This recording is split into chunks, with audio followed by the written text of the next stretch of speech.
Consciousness comes slower from my mind than it does for my body. My skin is awake, tingling with curiosity and cold. Knees, knobby and foreign, scraped together while sore shoulders roll. The floor is icy, hard and slick. It's uncomfortable for muscles that are used to resting in beds made of pine needle and moss. I want to fall back into the darkness of my dreams. But the perfume of decay is a smelling salt effective enough to crank my eyes open. It's everywhere. That purple, putrid scent. My nose crinkles. Eyes squinting almost completely shut again. They're useless now, anyway. Stinking and watering like they do. The world behind is a smudgy sunset of soil, soot, and pumpkin. But what exists beyond those clouds is nothing that can be found in nature. I know this is the work of man, and that this is the cabin where they intend for me to die. I raise onto an elbow, attempting to sit upright, but the tip of an antler knocks against the low ceiling. It was foolish of me to think I would not be imprisoned. I trail my fingers up the length of my rack to stroke the cold metal, to feel its sturdiness, and come to understand that those were not blurry clouds in my vision, but bars. The air is a poison I don't want to breathe, but I have little choice in the matter. I must breathe. The very same way I must rise from the floor of this cage and determine how to get myself out. Not all of the blood in the air is rotten. There is a freshly clotted gash circling my ankle. Turning had been an option when I'd stepped into the snare. If the width of my rabbit's foot hadn't come loose, then there's no way that shifting to a form with opposable thumbs wouldn't have resulted in the wire pinching the appendage clean off. No. Being captured was a better alternative. Because I knew they would come back to the trap. Because I knew they'd come back for me. I knew that they'd release me from the silver-threaded wire and allow me the opportunity to use my silver-threaded tongue that, of everything in the Black Forest, is the most elusive. The creak of wooden floorboards signals I am no longer alone, and I blink to clear my vision. The world beyond the haze is sickening. Built with spruce corpses and decorated with the pelts of the persons I once called my friends. Yes, I knew they would come for me, the way I knew that eventually they'd come for us all. A man emerges from beyond the curtain of furs, donned in a blood-dappled apron and wielding a stained, skinning knife. A brass key sways from the leather strap on his belt loop. Sweat beads glint on his brow. A swatch of blood streaked across his forehead. "Shit!" he says, voice dripping in Deutsch, sounding only a hair more disappointed than shocked. His eyes examine my new, naked body and gambles with danger, warily approaching the cage. "You've changed." I do not dignify the obvious with a response. He chuckles, stroking his beard thoughtfully. "I didn't expect you to reveal that trick, demon. None of the others did." Speaking of the dead so flippantly, I know he wishes his words were razor blades, but they're not. There is nothing I can do for them when it's their blood he wears. However, I can prevent the pain of the future. If I can just get him to look me in the eyes. Do you think that'll stop me? He asks. Now that you look a little like one of us. He raises the blade in a boyish threat, pointing the tip at places he fantasizes wielding it. I'll take your antlers, your tail, your teeth.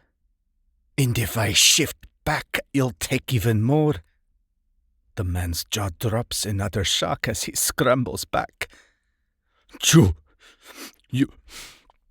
speak. I blink and tilt my head the slightest degree to the right. You understand me? He demands. No, I don't understand you, I admit, gaze flickering from blade to apron, then back to the bewildered expression on his face.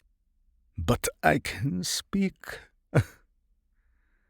There is a brief moment of silence as the man contemplates something long and hard. I can almost see the meat and potatoes of his brain boiling. Then he lowers the knife. They're never going to believe me, he says. And then I smile, slow and satisfied. I know. His gaze, which had fallen to the floor, snaps to meet mine. It is then I have him.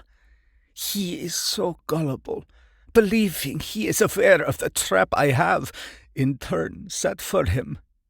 But he isn't so keen. His fate will be no worse than his design of mine.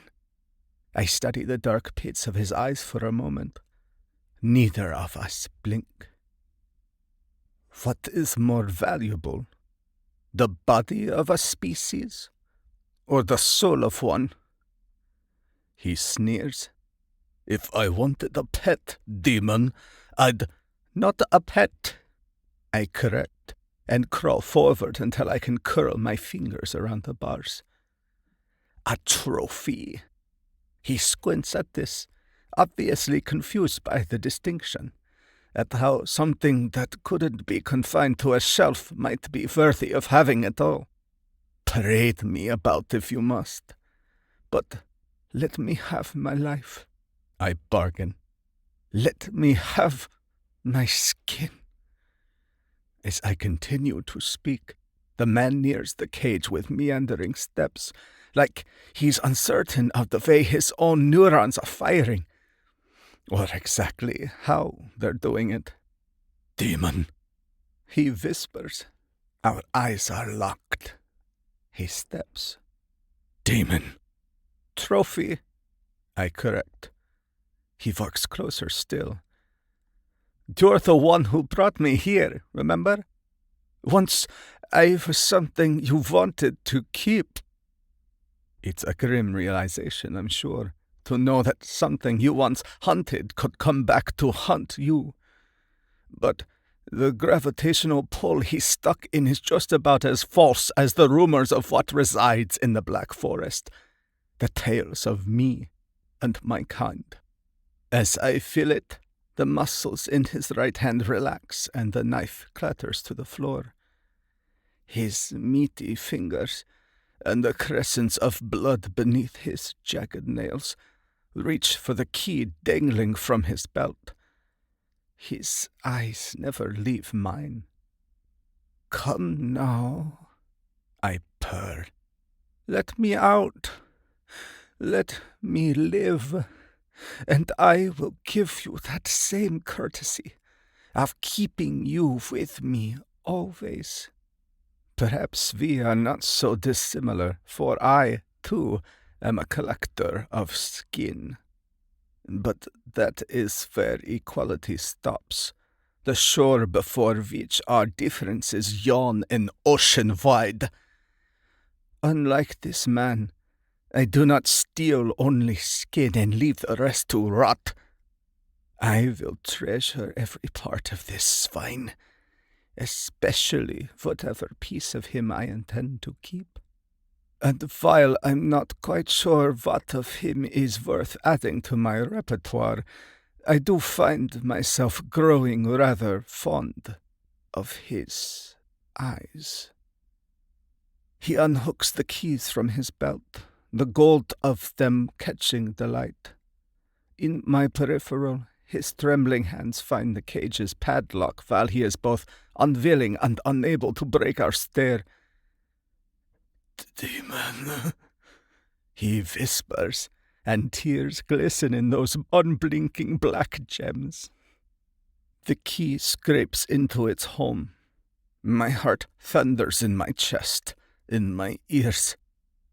I run a slender tongue over my incisors. Foolish of me to have gotten caught in a trap, but also serendipitous. Because when the key turns and the padlock falls away, I crawl from the confines of my cage out into that of the man's.